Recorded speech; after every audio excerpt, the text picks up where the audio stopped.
Hello friends, आज हम NCERT class 12th math exercise 3.1 का क्वेश्चन नंबर 6 सोल्व करेंगे। क्वेश्चन नंबर 6 है find the values of x y and z from the following equation. ठीक है, question में पूछा है कि find the value of x y z, x y और जेड की वैल्यू ज्ञात कीजिए फ्रॉम द फॉलोइंग इक्वेशन। ठीक है, आप देखो ये जो पहले वाली मैट्रिक्स है ये हमारी के दूसरे वाली मैट्रिक्स के इक्वल है। दो मैट्रिक्स हमारी इक्वल कब होती है? जब उनका ऑर्डर सेम होता है और उनके कोरोस्पोंडिंग एलिमेंट्स इक्वल होते हैं। अब देखो ऑर्डर 2x2 है और जो सेकंड मैट्रिक्स है, सेकंड मैट्रिक्स का ऑर्डर भी कितना है? 2x2 है। ठीक है, ऑर्डर तो दोनों मैट्रिक्स का सेम है। अब हमें क्या देखना है कि दोनों मैट्रिक्स के कोरोस्पोंडिंग एलिमेंट्स देखेंगे सेम है क्या। अब जो ये पहले वाला एलिमेंट्स है ये हमारे किसके इक्वल है? 6 के, 2 के इक्वल है। जो 5 प्लस जेड है ये 5 के इक्वल होगा और जो एक्स वाई है ये हमारा 8 के इक्वल होगा। ठीक है, तो यहां से हमारी एक इक्वेशन आ जाएगी। तो जो x plus y is equal to 6, equation number first ये आ गई। 2 के इक्वल है। ठीक है, ये 5 प्लस जेड 5 के इक्वल है तो सेकंड इक्वेशन होगी 5 plus z is equal to 5, ये इक्वेशन नंबर सेकंड। फिर एक्स वाई किसके इक्वल होगा? 8 के इक्वल होगा। तो जो थर्ड इक्वेशन होगी x y is equal to 8। अब देखो ये तीन इक्वेशन आ गई, हमें क्या करना है? इन तीनों इक्वेशन को हल करके x की वैल्यू निकालनी है, y की वैल्यू निकालनी है और z की वैल्यू निकालनी है। अब पहले वाले इक्वेशन में हमारे क्या x और y दो वेरिएबल है, सेकंड वाले इक्वेशन में हमारा खाली z है, तो यहां से हम z की वैल्यू निकाल लेंगे। तो from equation second 5 plus z is equal to 5। ठीक है, यहां से z इज इक्वल टू 5, ये प्लस का 5 है, इक्वल के दूसरी साइड गए तो -5 हो गए, तो z इज इक्वल टू 0।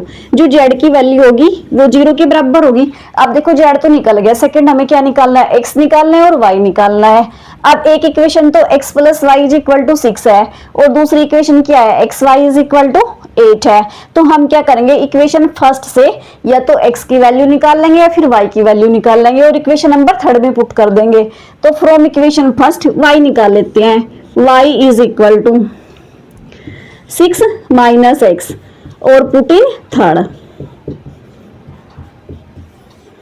अब जो थर्ड इक्वेशन में है x y is equal to 8, तो y की जगह हम क्या रखेंगे? 6 माइनस एक्स। तो इसमें एक्स वाई, y की जगह हमने रखा 6 minus x is equal to 8।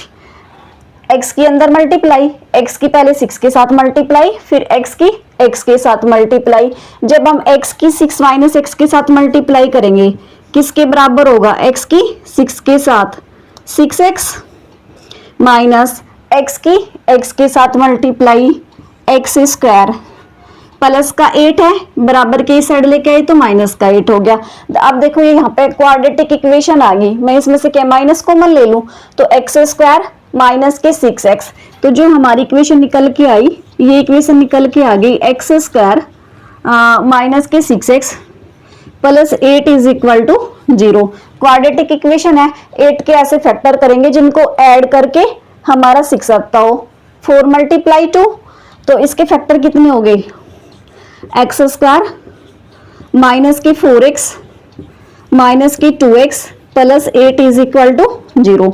Common कितना है? x कॉमन कितना है? माइनस के 2, तो x कॉमन आ गया, ब्रैकेट में कितना बचा? x माइनस 2, माइनस के 2 कॉमन, x माइनस 4। तो अब दोनों में से x माइनस 4 कॉमन और x minus 2 is equal to 0। ये तो x की वैल्यू या तो 4 के बराबर होगी या फिर x की वैल्यू 2 के बराबर होगी। जब x इज इक्वल टू 4 है तो आपका y इज इक्वल टू कितना होगा? 2। और जब x इज इक्वल टू 2 है तो y इज इक्वल टू आपका कितना होगा? 4। ठीक है, तो x की वैल्यू कितनी होगी? 4 या 2, y की वैल्यू कितनी होगी? 2 और 4 और z की वैल्यू कितनी होगी? 0। ठीक है, अगर हम x इज इक्वल टू 2 लेंगे तो y इज इक्वल टू हमारे कितना होगा? 4।